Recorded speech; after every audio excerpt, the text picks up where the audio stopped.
Well, we've just seen the US CPI print coming through. I'm not sure if it changes things too much, but it certainly adds a little bit of weight to the idea that the Fed could raise in November. We've got the ECB meeting in the session ahead, and we look at trades around that.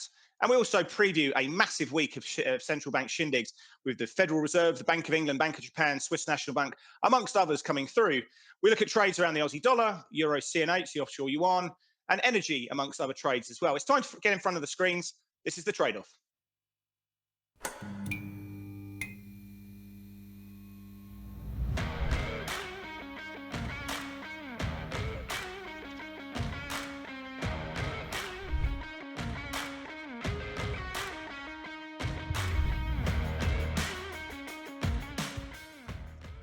Well, hi there. My name's Chris Westy. I'm head of research here at Pepperstone, and I'm going to be joined in 2 seconds by Blake Morrow from Forex Analytics, and we're going to be discussing and dissecting all the various factors that are going on in the market, try to make sense of the crazy world that is markets, and look at where the kind of risk reward is in this market. Mr. Blake Morrow, would you come into the program? I am calling today from Casa Western, trying to mix it up a little bit, keep everyone on their toes a little bit.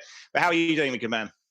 Doing great. You know, I think we've finally hit the peak of heat here in where I live, and we're finally getting out of the triple digits. So it's not a bad thing.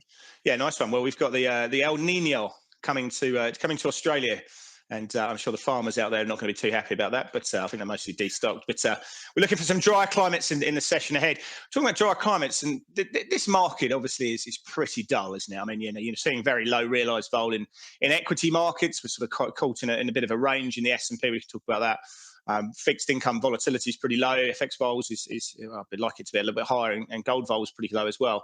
But is this the now we've got out for summer doldrums in North America? Is this the calm before the storm, or is this just the calm? Yeah, well, it's hard to say. Let's hope it's not just calm. Let's hope it's just the calm before the storm, as we have, kicking off tomorrow. We have the ECB, and then we have many other central banks going into next week that we're going to be focused on. But it's interesting. My European colleagues, whether you're talking about Ryan Littlestone, who does the UK trade off, and with Michael Brown, or my other just European colleagues, everybody's just kind of says the European hours are really quiet, and they've been the quietest that we've seen in quite some time. And so I don't really know what to attribute it to. I always know that the week after the Labor Day holiday, which is this week, after traders get back, which is last week, it tends to be kind of quiet, but it tends to pick up a little bit. And we're just not seeing that right now. So I don't know, Chris. I'm thinking maybe everybody's keeping their powder dry ahead of all of these central banks coming up starting tomorrow. Yeah, I don't think we're going to learn a huge amount, but we can talk about that in a second.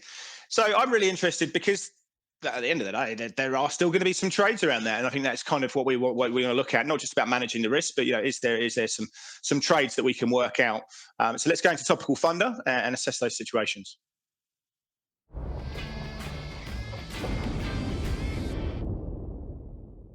Well, the first one up is the FOMC. Now, we've just seen the US CPI number coming through, Blake. I'm sure you and your community were all over that one. On the core numbers, slightly hotter than expected, probably about 8 basis points hotter than what the market's looking for. Core services ex shelter, which is what the Fed look at very closely, came out at 53 basis points month on month. Core goods was negative 0.1%, which was slightly higher. But yeah, if you look at the 3-month annualized run rate on core, we're at 2.4% at the moment, down from 3.1%. So the way that I see that CPI number is it's not going to trouble the Fed. Certainly, it's not going to do anything whatsoever about raising rates next week. The Fed are not going to raise rates, but they could indicate that they may well do in November. So that's what people are trading, is that November probability. But yeah, we've seen the CPI numbers coming through. We get PPI numbers in the session ahead. We get non-farms. Next one, I think, is on the 6th of October. And yeah, we don't have an October FOMC meeting. But how are you seeing that CPI print? Is it a game changer in any capacity for you?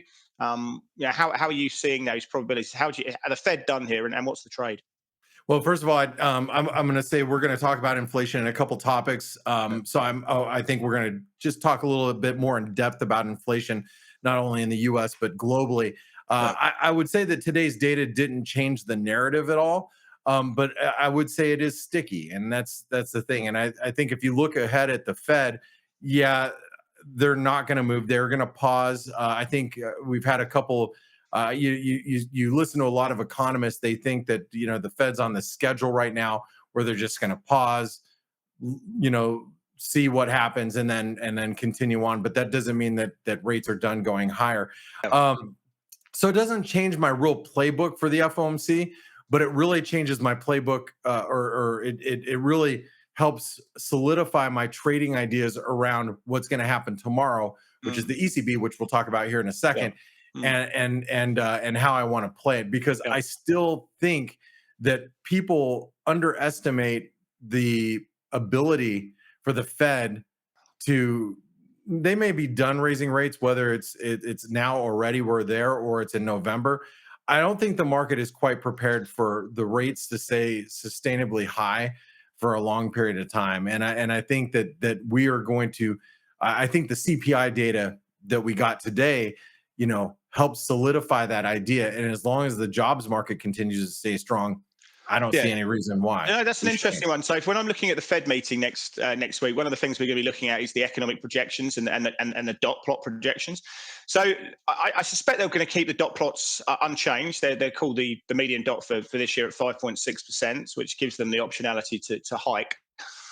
Where I think it could become interesting at the moment, for next year they've got this idea that the dots could see 100 basis points of cuts to 4.6% by the next year. What they could do is to solidify that higher for longer mantra and actually raise that 4.6% dot up 25, 30 basis points or so. And that would give us a strong belief that the Fed are now really, really hell-bent on keeping it higher for longer. And I think that's where the dollar would move up again.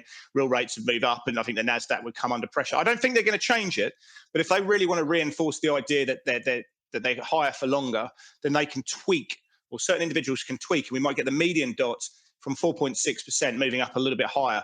And I think that could really, that could be something where we may see a little bit of volatility in a market that's probably not looking for it there. So, that's exactly it. And I think that what we have to just understand is higher for longer is going to be the mantra. How does the market interpret that? How does the market trade it? And that's what we're going to be looking towards, especially with the dollar. And what you're going to notice in this show, we are very, very dollar centric, or I should say not dollar centric. We are very currency centric.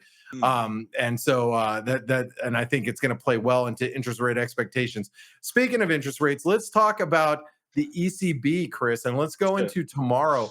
I asked, has the plan changed? Because this weekend, I always do a week ahead video, and I just kind of plot out my week and the way I'm thinking.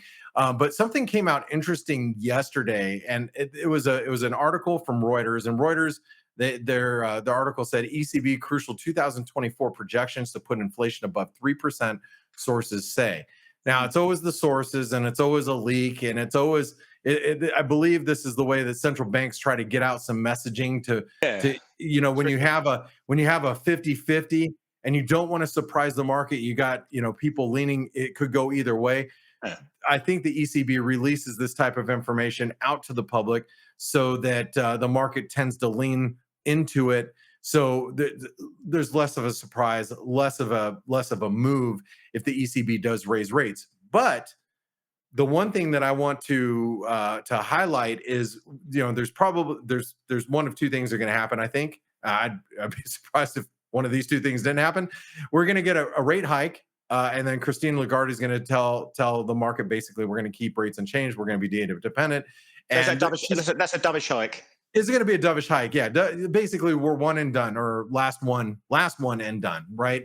Yep. And that's the way I think the market's going to play out tomorrow morning. But we also could get a hawkish hold where the ECB keeps rates unchanged, but they pave the way and basically let the market know that there's another rate hike coming. So with that being said, the way I have to play this, and I think the way that I'm thinking about it, and you can agree or disagree and jump in the comments down below and let us know how you want to play this, is that, and this has been my thought process throughout the course of the week, but now it's solidified with that little news slip. And I'm sorry, Chris, I'm taking up a lot of time here, but you're coughing anyway, so I'm going to do this, doing you a favor. You let the ECB, run the euro up. Hopefully the euro runs into like the 108, 108, 20, 30 level. And then I think you look to fade it, because I think we have to look at the data that we're getting, CPI today, and the continuous, strong labor report in the US, labor reports and jobs market in the US, that we have to play in a dollar, we have to buy dollar pullbacks. And basically a euro rally would allow for a dollar pullback. I'll be looking to sell euro above 108, 108.20, something like that. But what are your thoughts about the ECB going into tomorrow, Chris? Well, I think that article, I mean, it's just so conveniently timed when, everyone was split. The market was pricing in less than 50%. And now we're pricing about a 60% probability that the ECB hike. The euro's supported to an extent on that, but it's not really gone too hard. Yeah, look, I think that the trade is, I don't want to trade over the news. I don't want to hold a position over the news, but I think the trade is to sell rallies. The question is you're going for 108.20, I think. I'm not as high as that. Now, the daily straddle's pricing 60 pips, movement. So I'd be looking, whatever the spot price is, closer towards the time, I'd be looking for a rally about 60, 70 pips and look to fade that move there as well. So you get that dovish hike that gives a strong impression that they're done. And they're very much waiting now for an extended period of time. And I think people will still enter that move. Obviously, we've got to keep an eye on things like QT and guidance around PEP reinvestments. And we're going to keep an eye firmly on Italian spreads relative to bunds, because they've been pushing out to the top end of the range now, nearly 180, 1.8%. But yeah, for me, the trade in a nutshell is to stay out, don't trade over the news, and look to sell strength. So you're a little bit higher than where I am. Obviously, that depends. But I think 60, 70 pips is a good move there for me, to look to fade it and leave limit orders to sell that. So I just want to mention a number. Maybe you guys and gals at home can jot this number down. If you look at the euro and you look at the 200-day moving average, that's probably going to cap any rally that comes in around 108.35, 108.30. So if you get a real extended move to the upside, just know that's where the 200-day moving average is at. That's probably going to offer some sort of pretty close resistance on any extended move higher. So anyway, I just wanted to throw that out. Yeah, perfect. Yeah, Blake, I want to talk to you about energy. We can't go past that at the moment. I mean, we've seen so much positive tailwinds for all parts of the energy space. Diesel prices, have been moving up. You've seen all these what we call refined products. You've seen gasoline moving up. You've obviously seen Brent crude, taking out $90 quite easily. WTI crude, getting a similar sort of levels. And when OPEC come out and give forecasts that we're going to see a $3 million barrel a day deficit by Q4, of course the oil bulls are going to take notice. And you add in the CTA lengths and bits and pieces playing through, and you've got a situation that could be a concern for the markets. Now at the moment, you're not seeing too much anxiety playing through. In bond market volatility, there's no real hedging in equity markets, but we are seeing proxies of trading crude. The CAD started to play a bit of catch up. It's been a better performer. The XLE as an ETF has obviously been outperforming. The energy sector is doing really well, but we're not seeing broad concerns. Now, I think that will change, Blake. I think that will change if that oil price stays high for a long period of time. Now, in the US, retail gasoline prices have been ballooning. There's a bit of a 2-week lag with normal gasoline. But, you're seeing that, and that will lower real consumption costs, and that poses a risk. But it poses a risk if it holds at these levels, if not a little bit higher, for a period of time. And then the Federal Reserve may need to think about this. But at the moment, I don't think they're going to be overly concerned and change their policy settings based on what we're seeing in energy prices, but that may change. Go to the beige book, what we saw recently, where inputs from companies, they're saying that inputs are falling slower than what they're selling. So that obviously impacts their margins as well. So I think you can't go notice this. I mean, I've been trading crude through the CAD. CAD yen's been a good one there, and also for the XLE, which we'll talk about there. But how's energy going? And should we be concerned about this? Well, first of all, I think crude's still bullish, and it's going to target into the mid 90s before I have any feeling that as we start to approach 100, just because it's 100, I'm going to get a little wary of wherever we're at that point in time. But I know that our technical targets point to the mid 90s, $95, $96.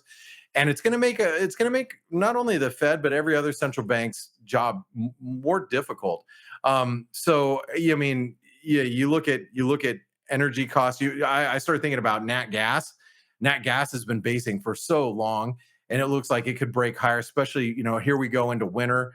I mean, what if we have another, Russia Ukraine flare up, whatever, creates higher prices there. I think it is going to be the thorn in central banks' sides moving forward, Chris, is just higher energy costs, and I think that is one of those inputs into CPI and inflation expectations that are going to continue to make these central banks, their job, just ultimately that much more difficult. So Well, the yeah, market's really looking at core inflation, but maybe that changes. Maybe we start looking at headline inflation because energy prices affect every single one of us. yeah, And so therefore, when you're having a conversation with anyone, the first thing most people talk about is, oh yeah, what you're paying on the Bowser and your energy costs, and so this does affect people. So yeah, a renewed push up certainly in that gas and gasoline prices and all that is something that the Fed and other central banks will have to deal with.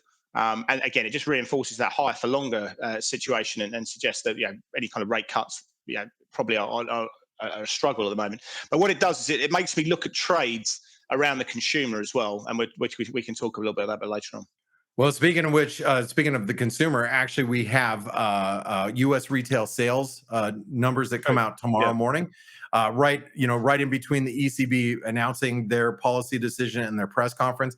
The market's going to be trading off of that data tomorrow because we're going to see how well this consumer in the United States is holding up in the face of higher energy costs. Correct. All right, Chris, since we're talking about higher energy costs, I can't get away from inflation. Let's talk about inflation. And the question that I have is, are we there, and where do we stand now? Because for months and months and months, everybody's talking about disinflationary pressures, and it was an easy call to watch inflation come down. This month, the year-over-year number came in at 3.7%, and the month-over-month was 0.6% as expected here in the U.S. But the number that you should be thinking about is this is the second month in a row, like CPI, just the headline number went over and went up 2 months in a row since June of last year. So what we're seeing basically inflation level off, or at least starting to, I look at it like a chart, like it's finding bids, which is silly for me to think about that, but we look at charts all day long. So I just say it's actually found support at the breakout point in inflation. Let's just put it that way. But the reason why I wanted to point that out is because on this show, we've talked a lot about how difficult not only the Fed's job, but other central banks' job is to get inflation wrangled and under control, back below 2%, back below most central banks' inflation targets. And it's that last bit of this race, of this marathon that we're running. We might be the last, couple miles of this marathon, but this is the hard part. This is the hard part of a very long race. And I don't believe the race is over, Chris. So where do you stand as far as inflation goes? Do you think that inflation is going to be sticky around here? Or do you think there's disinflationary pressures are going to eventually ease, as let's say, the jobs market turns lower? Because my view would be that inflation's not going to turn lower till the jobs market starts to show signs of weakness, which is then going to start to affect rents, housing, that type of data. Yeah, I think the jobs prints are absolutely essential now. There's nothing like people will cut back on discretionary spending and lower demand because the cost of living is expensive. But when you lose your job, obviously you're not spending any money whatsoever. So that to me is a bigger issue for inflation. So yeah, I think if we were to we are seeing a cooling of the labour market. You see that in the run rate in the payrolls, and it's slowing down, it's cooling down, and it's doing what the Fed wanted to do. The question is can it continue? So I think that's the big one that everyone has to be watching is the unemployment statistics. It's a lagging indicator, but so is inflation. If we see a further cooling, then I think that's good. But look, I think when you're looking at PCE inflation, which of course the Fed look at very much more closely, and they've changed that to set policy around that, then the next PCE number that we're going to get is on the 29th of this month. And depending on what happens with PPI in the session ahead, we get that CPI print, the core numbers, we put that with the PPI number, and that gives us a good sense of where that PCE number is going to be. But all intensive purposes at the moment, the modelling that we're looking at is for core PCE to run around 15 17 basis points month on month. So it's still a pretty subdued number. I think that's what you want to be looking at. So yeah, look, I think it really comes into the nuts and bolts of this. But yeah, I think inflation's going in the right way. It's not going to be linear. It's not just going to keep going down. We are having a cooling period, and you're right. I mean, this is the point now where central banks have the hardest job. Getting it down has been easy for them. Yeah, just whack up rates as quickly as you can. Yeah, get up real rates. Now we need to get it back down to target. It's going to be a hard one there. So I think higher for longer continues. Get real rates continue to be high. And I think you will get there at some stage next year. At least that's the consensus position. I don't think this energy price move at this stage is going to derail that view too much. Anyway, let's go into the charts that are on mind. Let's go to that's a setup.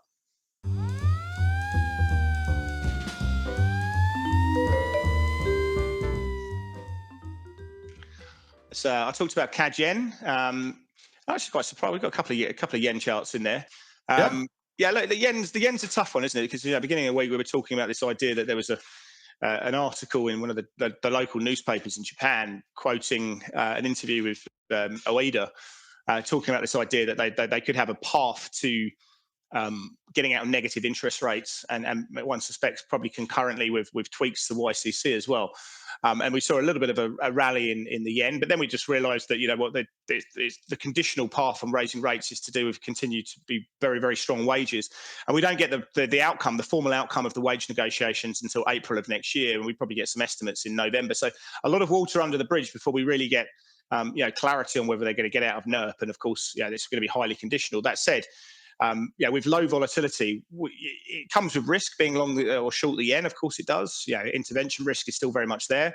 But look, if you look at the technicals that we can see on that chart, we've got this kind of really nice sort of triangle or the wedge pattern playing through. We've broken to the upside there.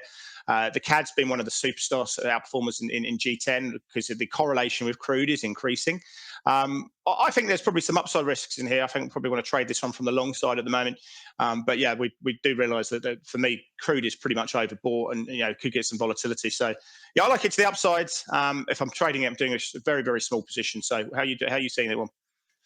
Chris, I think I have to say, great minds think alike. I'm looking at that same ascending trend line on my charts, and I think you're right. I mean, crude oil. One of the reasons why, in my opinion, the dollar Canadian hasn't traded up towards 140, 138, 140 is because of the strength that we've seen in crude. And now I think that you pointed it out, crude is breaking out, and it's well into breakout territory. Even though it hit a key fib level today, it's still very bullish. It's just hanging on to gains or consolidating gains. And I think the Canadian currency is starting to take notice. And with the yen, the weakness of the yen, hey, I think the Canadian yen looks decent. And that brings me to actually my chart. Let me just one really important point for me. What you're doing with that trade is if you believe there's upside in crude, I mean, you can obviously just go and trade spot crude. But what you've got there is a big crude exporter that benefits from its terms of trade from higher crude prices, whereas Japan is a massive importer of its energy needs, one of the biggest, and therefore it does pretty poorly fiscally in times when crude prices is rallying. So what you're doing tactically from an FX perspective is marrying up a beneficiary of higher crude against one that is to its detriment as well. So you can see why price is going up. The technicals are marrying the fundamentals there. Yeah, they really are. Great chart, Chris, and I'm glad you brought it up. Actually, my chart's going to be very similar. This is the Aussie yen, and that's going to be my next setup, or my first setup. And we've been actually looking at the Aussie yen quite a bit on this show. We even had a viewer ask about it a few weeks ago, and it was looking like a descending channel. I kind of redrew everything to a tight triangle consolidation. Today we're peeking our head above the breakout area. Now, just in a couple hours, in less than 2 hours. So by the time you're watching this, especially those of you that are watching it on YouTube, a few hours later, the Australian employment data is going to be released. And if that number is strong, we have an Aussie yen that's really trying to break out here. So I think this is a good setup if you believe that the Aussie, it could strengthen here. You look at risk appetite, Chris. I don't know what is keeping the stock market elevated, but the stock market continues to hold on. We're near 4,500 in the S&P. and I don't understand why we're still up here, but we are. And as long as risk stays elevated, you got copper is still in a triangle, and it's holding up pretty well. Hey, the Aussie yen, doesn't look so bad. So looking at the Aussie yen, how are you seeing it here? Well, yeah, I mean, it's just one that just really wants to break out to the top side, to be honest. Yeah, I think, which way does it go? Does it go up or does it go down? Does it break out through the rising channel? Or I think it breaks out to the top side. And why do I say that? Because we've got a couple of charts that I want to show you around the yuan. Now, I've been very, very bearish on the yuan because exports have been so weak. They've stepped up their manufacturing, China, that is, as a share of the world's manufacturing, their goods. They've really stepped that up, and they need a weaker currency. They needed a weaker currency because no one's buying their goods. I think that's changing to an extent. I think the stimulus that we've seen, it's not the bazooka, but it's going in the right direction. And I think we've seen the lows now in China data. China data is going to improve. The property prices are going to improve. I think you may see some further easing playing through.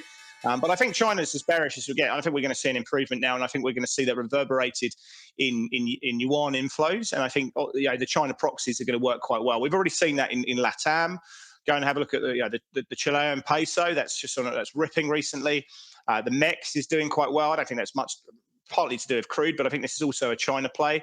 But yeah, Chile is really a big one there as well. And I think the Aussie's the other one in G10 that you want to do. It's a liquid proxy of China. And have a look at what's happening in CNH, because we can flip that now. Blake, if a producer, if we mind, just down to the Euro CNH. It's a good little segue into that. There we go. You can see it's breaking down. So you can look at US dollar against the CNH, the offshore yuan trade out of Hong Kong.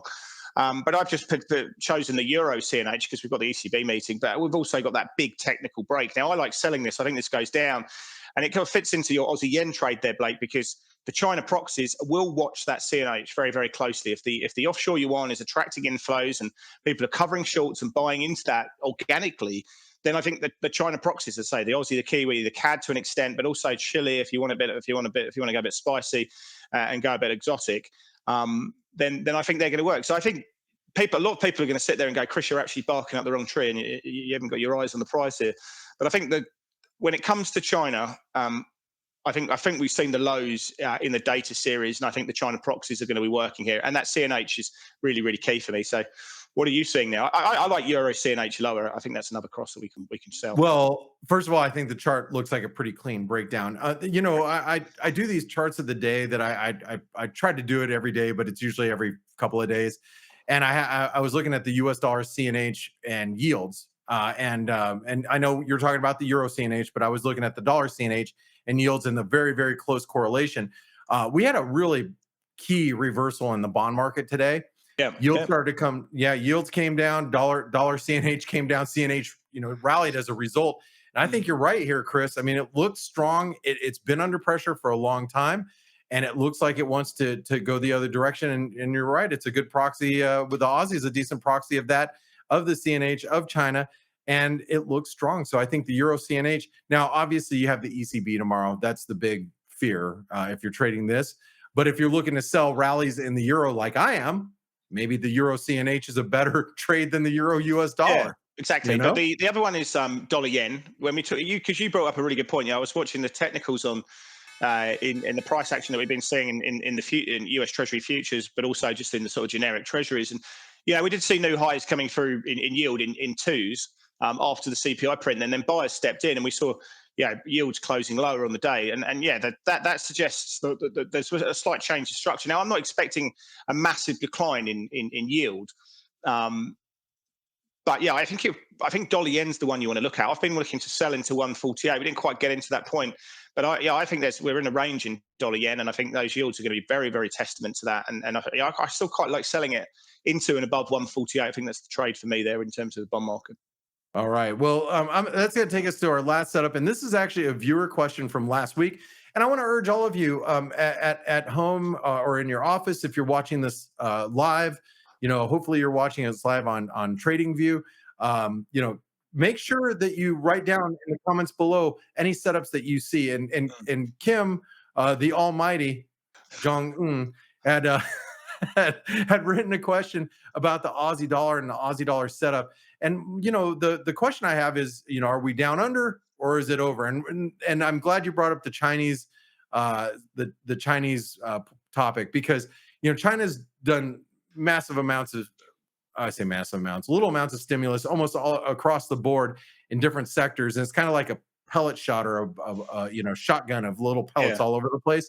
But maybe it will eventually resonate with the market. But I'm looking at the Aussie. I look at it as a bear flag pattern or a bearish wedge. Either one fits. But we do have Aussie data tonight, and I will say this: above 65.6520, Aussie technical dynamics change. There's a long-term trend line that we're currently trading on that goes all the way from the COVID lockdown lows that the Aussie traded to all the way to where we're currently at. And we're flirting with that level. So I think this is a great setup because it could be really bearish. You could have the argument that, shoot, the Aussie hasn't responded at all to Chinese, stimulus, and it's about ready to break down. Flip side is maybe it's a great buying opportunity. That's why it's a great setup. But I believe above 65.6520, it turns bullish. Sorry, didn't mean to take up all your time.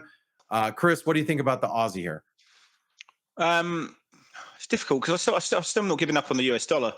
But look at the price action on the daily, and then we can work into the sort of hourly charts and sort of the times.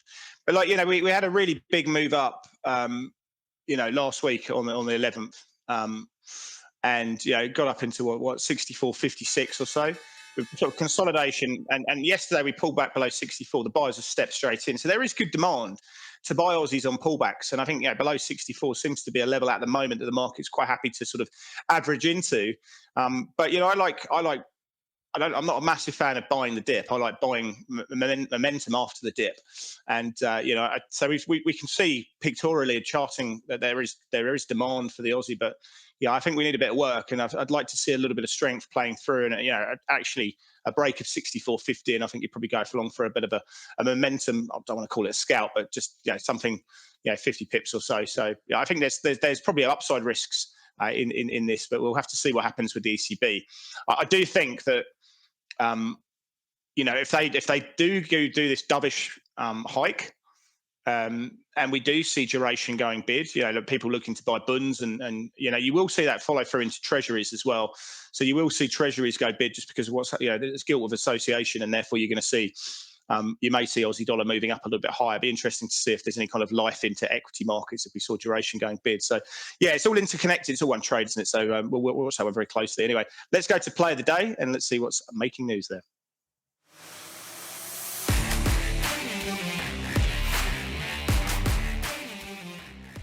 Yeah, so I want to just go into just the usual. Well, I do this quite a bit.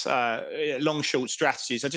I love we can talk about momentum strategies, mean reversion strategies, but one I do like is trading big market thematics from a tactical perspective. And one that we've been pushing has been going long the XLE, which is the S&P energy ETF, and short the XRT, which is the retailers ETF. Now, obviously, the logic behind this is that crude price is going up. We've seen those massive deficit projections from OPEC and the International Energy Agency. Whilst they did say we could see some volatility in the price, are also expecting a big deficit this year because of what we've been seeing from supply, with demand as well. And I think China's going to improve, and I think that will just increase the demand side.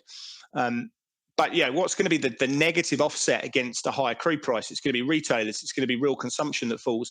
So what we're doing is we're going long the XLE, and we're going to go short the XRT, which is the ETF, and just marry them up and just look to trade that outperformance of energy. Now, I don't want to do it now because I think it's just a little bit too hot, but I'll be looking to buy a bit of weakness and just see how it stabilizes into those levels.